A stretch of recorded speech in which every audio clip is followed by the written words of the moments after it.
بسم اللہ الرحمن الرحیم وحکمہ اللہ کثرت ولا تنوین، اور غیر منصرف کا حکم یہ ہے کہ اس پر کسرہ اور تنوین داخل نہیں ہوتی ہے۔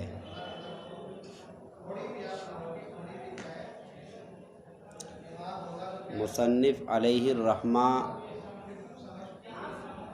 پہلے انہوں نے غیر منصرف کی تعریف کی اور غیر منصرف کے اسباب کو بیان کیا۔ اسباب کو اور مثالوں کو بیان کرنے کے بعد اب یہاں سے غیر منصرف کا حکم بیان کر رہے ہیں۔ غیر منصرف کا حکم یہ ہے کہ غیر منصرف پر کسرہ نہیں آتا اور تنوین بھی نہیں آتی ہے۔ کیوں؟ اس لیے کہ غیر منصرف کو مشابہت ہے فعل کے ساتھ وجود فرعیتین میں، یعنی دو فرعوں کے پائے جانے میں۔ غیر منصرف کو مشابہت ہے فعل کے ساتھ وجود فرعیتین میں، یعنی دو فرعوں کے پائے جانے میں۔ دو فرع کیا ہیں؟ وہ دو فرع ہیں کہ جس طرح سے فعل فاعل کا محتاج ہوتا ہے اور معنی مصدری یعنی مصدر کا محتاج ہوتا ہے، فعل فاعل کا بھی محتاج ہے کیونکہ فاعل کے بغیر فعل کی بات پوری نہیں ہوگی، اور مصدر کا بھی محتاج ہے کیونکہ فعل مصدر ہی سے نکلتا ہے۔ سمجھ میں آئی بات؟ جیسے بیٹا اپنے باپ کا محتاج ہے، ایسے ہی فعل اپنے مصدر کا محتاج ہے۔ تو دو چیزوں یعنی فاعل اور مصدر، ان دو چیزوں کا محتاج ہوا فعل۔ ایسے ہی کلمہ غیر منصرف ہونے میں دو اسباب کا محتاج ہوتا ہے۔ کلمہ اسی وقت غیر منصرف ہوگا جب دو فرعیں یعنی اسباب تسعہ میں سے ہر ایک تو فرع ہے، ان فرعوں میں سے دو فرعیں پائی جائیں، تب کلمہ کیا ہوگا؟ غیر منصرف۔ تو وجود فرعیتین میں غیر منصرف کو مشابہت ہو گئی فعل کے ساتھ۔ اب جب فعل کے ساتھ مشابہت ہو گئی تو فعل پر کسرہ نہیں آتا، جیسے فعل یا یفعل، ان پر کسرہ نہیں آتا، تو غیر منصرف پر بھی کسرہ نہیں آئے گا، اور فعل پر تنوین نہیں آتی، لہذا غیر منصرف پر بھی تنوین نہیں آئے گی، کیونکہ مشبہ اور مشبہ بھی دونوں کا حکم ایک ہوتا ہے۔ سمجھ میں آئی بات؟ غیر منصرف کو مشابہت ہو گئی فعل کے ساتھ، تو جو حکم فعل کا ہوگا وہی حکم غیر منصرف کا ہوگا۔ فعل پر کسرہ اور تنوین نہیں آتی ہے، لہذا غیر منصرف پر بھی کسرہ اور تنوین نہیں آئے گی۔ یہ بیان کیا۔ آگے وَيَجُوزُ صَرْفُهُ، اور جائز ہے غیر منصرف کا منصرف پڑھنا، للضرورتی ضرورت کی وجہ سے، او للتناسبی یا تناسب کی یعنی مناسبت کی وجہ سے، جیسے سلاسلا و اغلالا۔ اس عبارت کے اندر مصنف گویا کہ ایک اشکال کا جواب دے رہے ہیں۔ اشکال یہ ہے کہ غیر منصرف کو منصرف پڑھ سکتے ہیں یا نہیں؟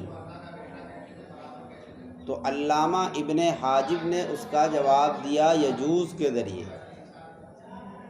کہ غیر منصرف کو منصرف پڑھنا جائز ہے بعض حالتوں میں، ہمیشہ نہیں۔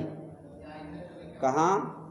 بعض حالتوں میں، اور وہ بعض حالتیں 4 ہیں۔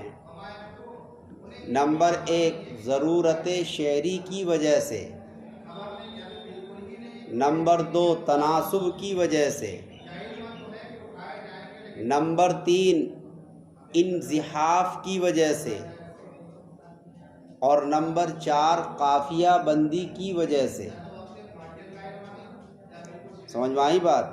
ان 4 صورتوں میں غیر منصرف کو منصرف پڑھ سکتے ہیں۔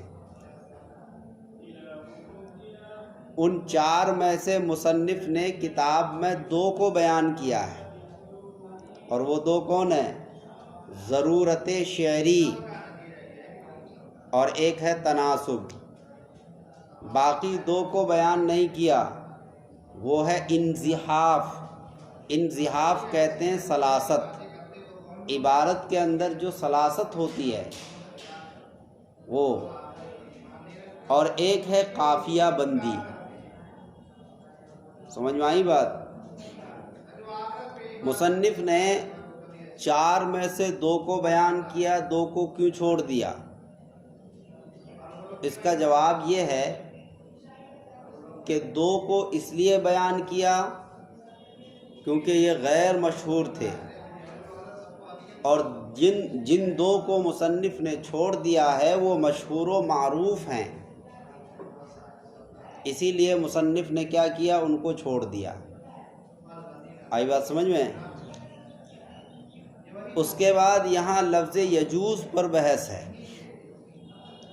یجوز کے نیچے لکھا ہوا ہے یصح۔ مصنف کتاب لکھنے والے محشی نے لفظ یصح کا اضافہ کیا۔ اس کا مطلب یہ ہے کہ یہاں کوئی نہ کوئی بات ہے، تبھی تو انہوں نے یصح لکھا۔ یہاں بات ہے، بات یہ ہے کہ ضرورت شعری کی وجہ سے غیر منصرف کو منصرف پڑھنا واجب ہے، اور انزحاف کی وجہ سے غیر منصرف کو منصرف پڑھنا جائز ہے۔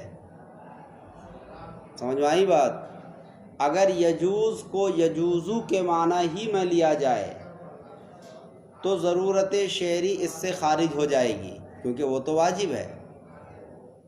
اسی لیے محشی نے نیچے یصح لکھ دیا کہ یجوزو کو یصح کے معنی میں لیا جائے، اور یہ یصح یجوزو اور یجیبو دونوں سے عام ہے، یعنی یصح کے اندر یجوزو بھی داخل ہے اور یجیبو بھی داخل ہے۔ سمجھ میں آئی بات؟ جواز اور وجوب دونوں اس کے اندر داخل ہے۔ تو اگر آپ یجوزو کو یصح کے معنی میں لیں گے، اور بعض لوگوں نے کہا کہ لا یمتنع کے معنی میں لیا جائے، یجوزو کو کس کے معنی میں؟ لا یمتنع، ممتنع نہیں ہے، منع نہیں ہے، اس معنی میں لیا جائے۔ اگر ان دونوں میں سے کسی معنی میں لیا جائے گا تو ضرورت شعری بھی اس کے اندر داخل ہو جائے گا۔ سمجھ میں آئی بات؟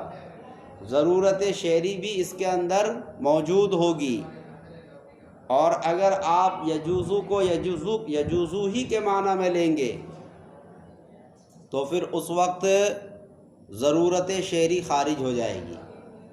اسی لیے ان کو دو صورتوں میں سے کسی ایک صورت میں لینا پڑے گا، یا تو آپ اس کو یصحو کے معنی میں لیں یا آپ اس کو لا یمتنعو کے معنی میں لیں۔ آئی بات سمجھ میں؟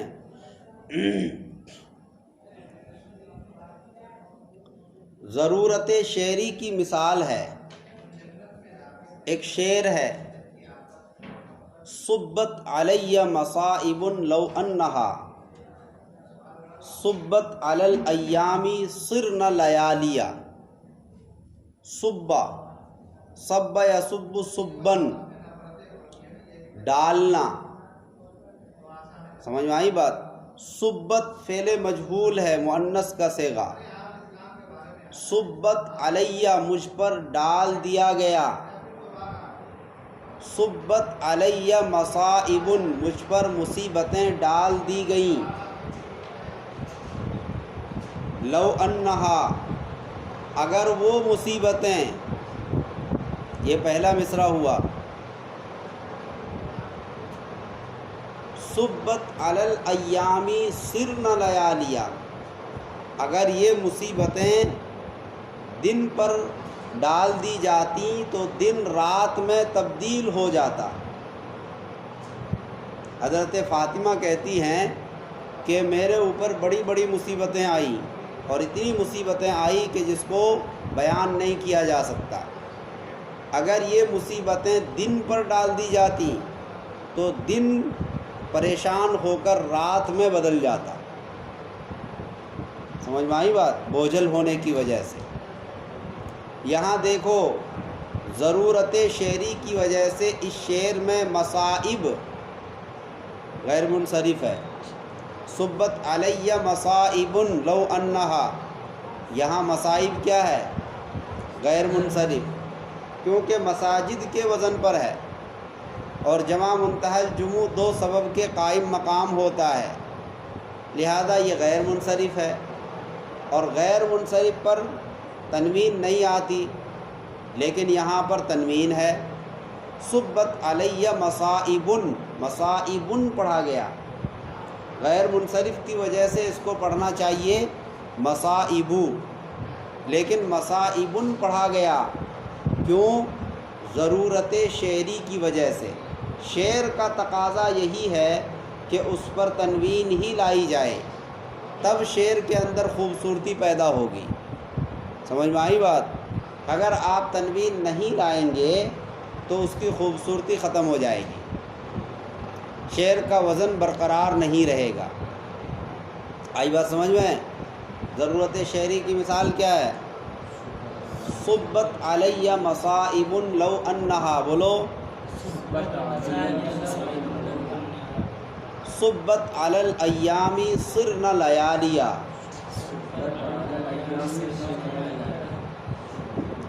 یہ ضرورت شعری کی مثال ہو گئی۔ انزحاف یعنی سلاست کی مثال، وہ بھی شعر ہے۔ سلاست کی مثال ہے، اعد ذکر نعمان لنا ان ذکرہ، بولو، اعد ذکر نعمان لنا ان ذکرہ، هو المسک ما کررتہ یتضوع۔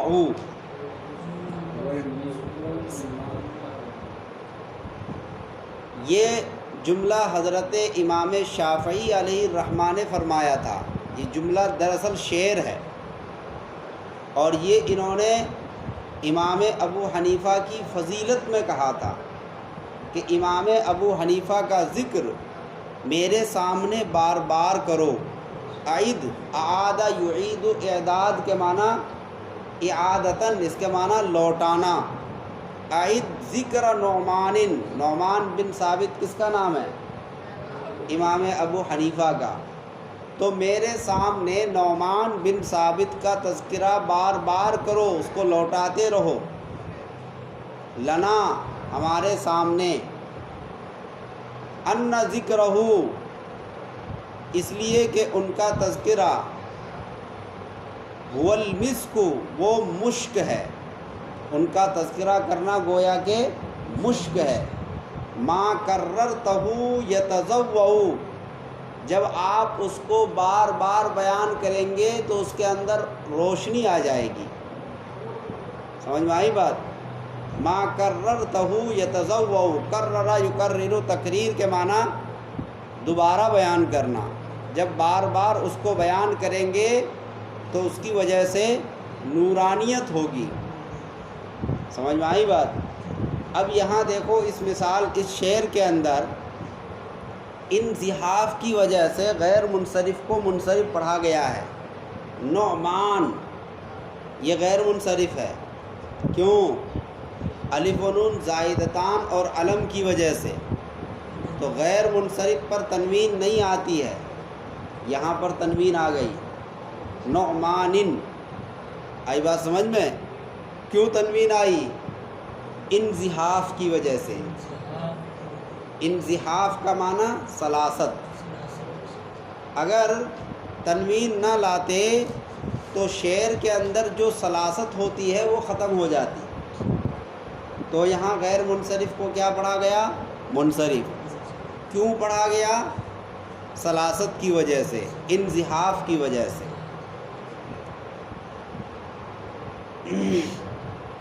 اس کے بعد تیسری چیز ہے قافیہ بندی. قافیہ بندی کی وجہ سے بھی غیر منصرف کو منصرف پڑھا جا سکتا ہے. قافیہ بندی کی مثال بھی شعر میں ہے، جیسے سلام علی خیر الانام سیدی حبیب الہ العالمین محمدی بشیر نذیر ہاشمی مکرمی عطوف رؤوف من یسمى باحمدی. سب کے نیچے کسرہ آ رہا ہے، یہ قافیہ بندی ہے. سلام علی خیر الانام و سیدی، بولو. دیکھو سیدی میں دال کے نیچے کسرہ آ گیا قافیہ کی وجہ سے، کیونکہ قافیہ میں سب کے نیچے کسرہ ہے تو اس کے نیچے بھی کسرہ ہی ڈالنا پڑے گا. حبیب الہ العالمین محمدی، بولو. بشیر نذیر ہاشمی مکرمی، بول کیوں نہیں رہا پرتاب؟ ہوتا کیوں نہیں؟ بشیر نذیر ہاشمی مکرمی عطوف رؤوف من یسمى باحمدی. یہاں محل استدلال باحمدی آخری مصرع ہے. احمد غیر منصرف ہے تو غیر منصرف پر کسرہ نہیں آنا چاہیے. دیکھو یہاں کسرہ آیا. کسرہ کیوں آیا ہے؟ قافیہ بندی کی وجہ سے. سمجھ میں آئی بات؟ تو قافیہ بندی کی وجہ سے بھی غیر منصرف کو منصرف پڑھا جا سکتا ہے، جیسا کہ یہاں پر احمدی کے نیچے کسرہ ہے. آئی بات سمجھ میں؟ یہ تینوں اشعار زبانی یاد کر کے لانا، یہ نہ سمجھنا کہ ہم نہیں سنیں گے. اس کے بعد چوتھی قسم ہے تناسب. تناسب کی وجہ سے بھی غیر منصرف کو منصرف پڑھا جا سکتا ہے. تناسب کی مثال کتاب کے اندر موجود ہے. سلاسل و اغلالا، دیکھو سلاسل غیر منصرف ہے، سلسلتن کی جمع ہے. سلاسل بروزن مفاعل مساجد، جمع منتہی الجموع ہے، لہذا اس کو غیر منصرف ہونا چاہیے اور اس پر تنوین نہیں آنی چاہیے. لیکن چونکہ اس کو مناسبت ہے اغلال کے ساتھ، اور اغلال یہ غلن کی جمع ہے. سمجھ میں آئی بات؟ اور اغلال کے معنی ہے بیڑی کے، توق کے. سمجھ میں آئی بات؟ اغلال منصرف ہے اور اغلال منصرف کے ساتھ مناسبت ہے سلاسل کو، تو مناسبت کی وجہ سے اس کو بھی منصرف بنا دیا. سمجھ میں آئی بات؟ جب چور کو چور کے ساتھ مناسبت ہوتی ہے تو یہ بھی کیا بن جاتا ہے؟ چور. ایسے ہی سلاسل کو مناسبت ہو گئی اغلال کے ساتھ، اغلال منصرف ہے اسی وجہ سے سلاسل بھی کیا بن گیا؟ منصرف، مناسبت کی وجہ سے۔ یہاں مناسبت دو طرح سے ہے، ایک مناسبت لفظی ہے اور ایک مناسبت معنوی ہے۔ مناسبت لفظی یہ ہے کہ دونوں کا استعمال ایک ساتھ ہوتا ہے، لفظاً دونوں ایک ساتھ مستعمل ہے، جیسا کہ قرآن کریم کے اندر آیا وَأَعْتَدْنَا لِلْكَافِرِينَ سَلَاسِلًا وَأَغْلَالًا، دونوں ایک ساتھ آئے، یہ لفظی مناسبت ہے۔ معنوی مناسبت یہ ہے کہ سلاسل کے معنی ہے زنجیر اور اغلال کے معنی ہے طوق یعنی بیڑی۔ بیڑی کس کی بنتی ہے؟ زنجیر کی، لہذا دونوں کو ایک دوسرے کے ساتھ مناسبت ہے۔ تو مناسبت لفظی بھی ہے، مناسبت معنوی بھی ہے، اسی لیے غیر منصرف سلاسل کو کیا پڑھ دیا گیا؟ منصرف۔ معترض کہتا ہے کہ آپ اس کا الٹا کر دیتے، کیا کر دیتے؟ کہ سلاسل غیر منصرف کی وجہ سے اغلال منصرف کو غیر منصرف بنا دیتے، یہ بھی تو کر سکتے تھے۔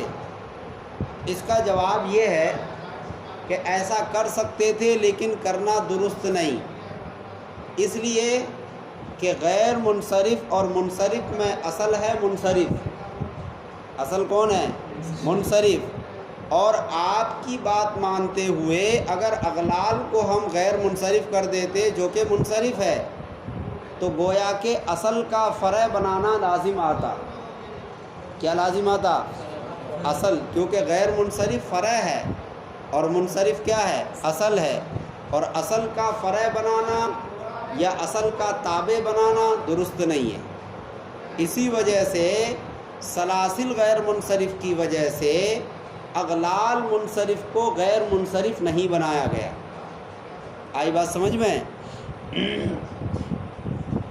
یہ بات ہو گئی۔ ایک اعتراض یہ ہے کہ مصنف نے 4 میں سے صرف ایک کی مثال بیان کی اور باقی 3 کی مثال بیان نہیں کی۔ باقی 3 کی مثال حاشیے میں ہے شعر کے انداز میں، مصنف نے متن کے اندر اس کو ذکر کیوں نہیں کیا؟ اس کا جواب یہ ہے کہ تناسب کی مثال مشہور نہیں تھی، اسی لیے مصنف نے بطور خاص اس کی مثال بیان کر دی۔ ضرورت شعری، قافیہ بندی اور انزحاف، یہ تینوں کے تینوں مشہور و معروف ہیں اور ان کی مثالیں بھی بے شمار ہیں۔ ان کی مثالیں بھی کیا ہیں؟ بے شمار ہیں۔ اسی وجہ سے مصنف نے شہرت کی بنا پر ان کو چھوڑ دیا۔ کس کی بنا پر؟ شہرت کی، چونکہ مشہور ہیں اور مشہور چیز کا تذکرہ نہیں کیا جاتا، لوگ خود بخود سمجھ جاتے ہیں، اسی لیے مصنف نے اس کو چھوڑ دیا۔ یہ بات ہو گئی۔ آگے ہے وما یقوم مقامہما الجمع و الف التانیث، اور وہ اسباب جو 2 علتوں کے قائم مقام ہے، جمع ہے اور تانیث کے 2 الف ہیں۔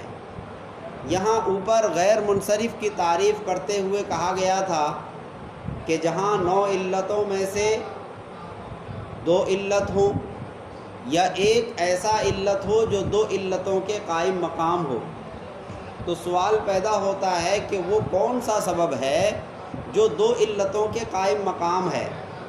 اسی سوال کا مصنف نے یہاں سے جواب دیا کہ وہ اسباب جو 2 علتوں کے قائم مقام ہیں وہ ایک جمع ہے یعنی جمع منتہی الجموع، اور تانیث کے 2 الف، الفا یہ تثنیہ ہے، الفانی ہے اصل میں، تانیث کے 2 الف یعنی الف مقصورہ اور الف ممدودہ، یہ تینوں کے تینوں کس کے؟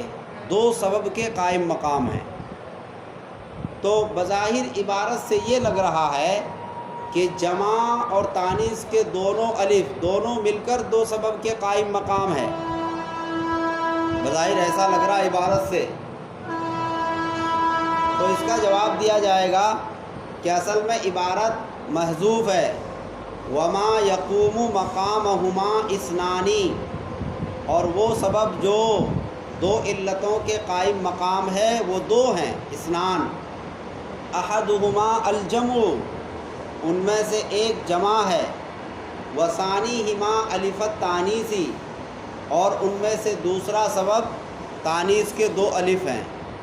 پھر اعتراض ہوگا کہ تانیث کے دو الف بظاہر ایسا لگ رہا کہ یہ دونوں الف مل کر کے دو سبب کے قائم مقام ہے، تو یہاں بھی عبارت محذوف نکالنی پڑے گی۔ وثانیہما الف التانیث، احداہما الف مقصورہ، احداہما الف مقصورہ، وثانیتہما الف ممدودہ۔ اب اس طرح سے تین کی وضاحت ہو گئی، ایک ہے جمع منتہی الجموع، ایک ہے الف مقصورہ، اور ایک ہے الف ممدودہ۔ یہ تین اکیلا دو سبب کے قائم مقام ہیں، ان میں سے ہر ایک دو سبب کے قائم مقام ہے۔ معترض کہتا ہے کہ جمع منتہی الجموع دو سبب کے قائم مقام کیوں ہے؟ بتائیے، جمع منتہی الجموع دو سبب کے قائم مقام کیوں ہے؟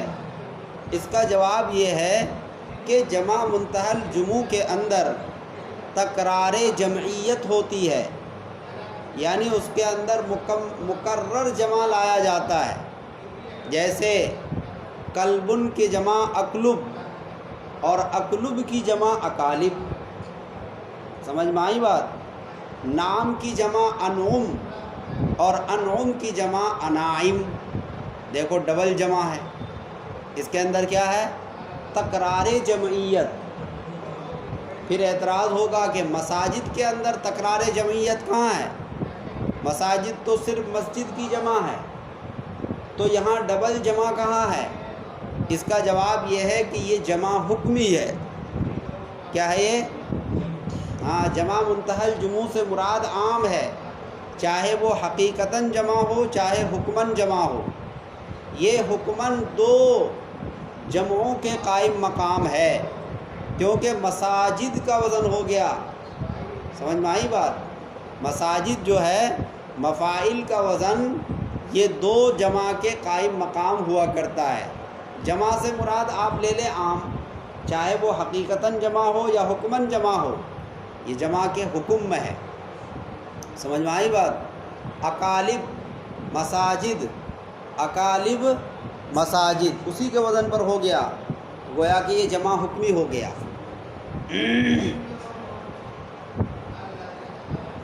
اس کے بعد پھر معترض کہتا ہے کہ تانیث کے دو الف، یعنی الف مقصورہ اور الف ممدودہ، الف مقصورہ کی مثال جیسے حبلہ اور الف ممدودہ کی مثال جیسے حمراء، یہ دونوں دو سبب کے قائم مقام کیوں ہیں؟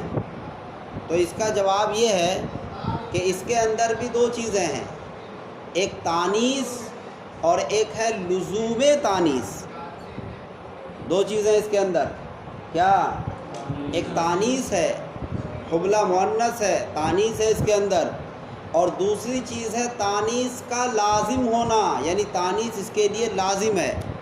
یہی وجہ ہے کہ اگر آپ حبلہ کو حبلن پڑھنا چاہیں تو نہیں پڑھ سکتے، کیونکہ تانیث اس کے لیے لازم ہے، آپ اس کو ہٹا نہیں سکتے۔ ایسے ہی حمراء کو اگر آپ حمرن پڑھنا چاہیں نہیں پڑھ سکتے، سمجھ میں آئی بات؟ کیوں؟ اس لیے کہ تانیث اس کے لیے لازم ہے، اس کے اندر بھی دو چیزیں ہیں، اس لیے یہ دو سبب کے قائم مقام ہے۔ بات سمجھ میں آ گئی؟ بس۔